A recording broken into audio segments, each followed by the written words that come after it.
শুভ দুপুর বন্ধুরা। তো তোমরা সবাই কি করছো? আশা করি ভালো আছো। তো আমিও খুব ভালো আছি।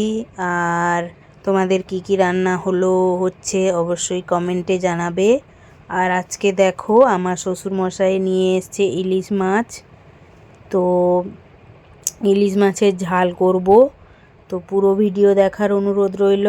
আর আমার মেয়েকে দেখো গড়বড় করতে চলে এসছে, তারপর আমাকে ফেলে দিল, পিছনে টেনে নিয়েছে।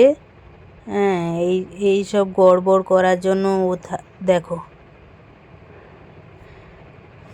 তো তারপর দেখো আমি মাছটা ভালো করে কেটে নিচ্ছি।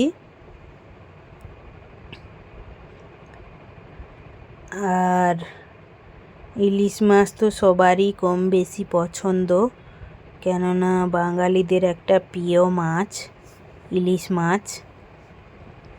আর এই বৃষ্টিকালে তো অ্যাভেলেবেল পাওয়া যাচ্ছে।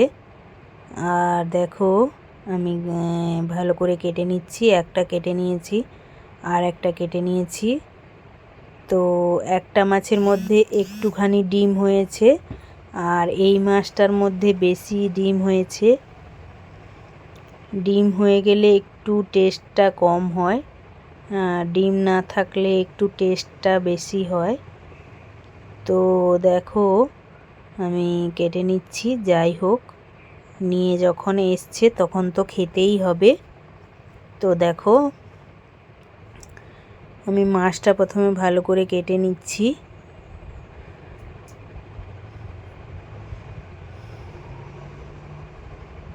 তারপর আমি সর্ষে বাটা আর পোস্ত একটু বাটা দিয়ে তো ঝাল করব। পুরো ভিডিওটা কিন্তু অবশ্যই দেখবে, তোমাদের অবশ্যই ভালো লাগবে। আর এখানে দেখো আমার সব মাছগুলো কাটা হয়ে গেছে, ধুয়ে নিয়ে চলে এসেছি। তারপর দেখো সাদা সর্ষে, কালো সর্ষে আর হচ্ছে লঙ্কা, কাঁচা লঙ্কা আর 2-4 দানা কাজু নিয়েছি গোটা।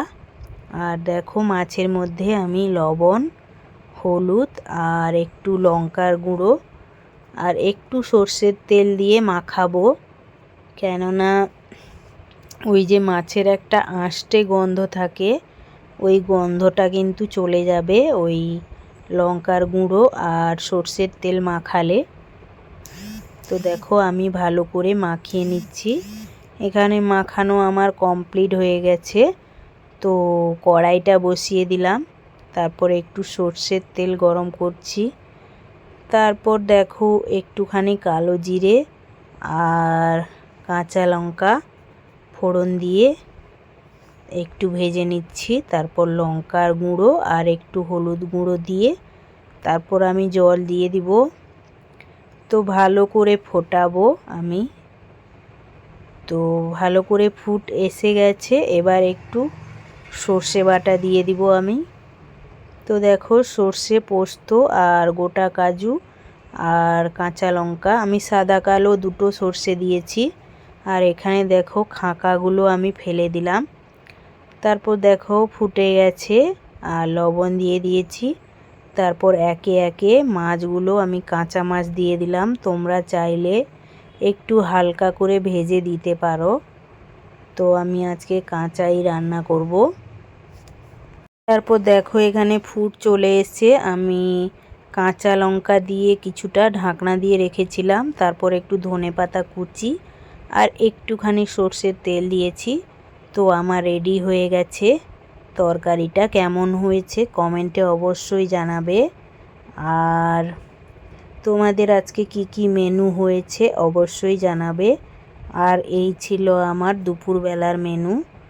তো সমুদ্রের মোরলা মাছের ভাজা আর ইলিশ মাছের ঝাল, এই ছিল আমার দুপুরবেলা মেনু। আর সবাই ভালো থাকবে, সুস্থ থাকবে, সবাই সবার পাশে থাকবে। আর আজকের জন্য এইটুকুই, ফিরে আসবো পরবর্তী কোনো ভিডিও নিয়ে। তো টাটা সবাইকে।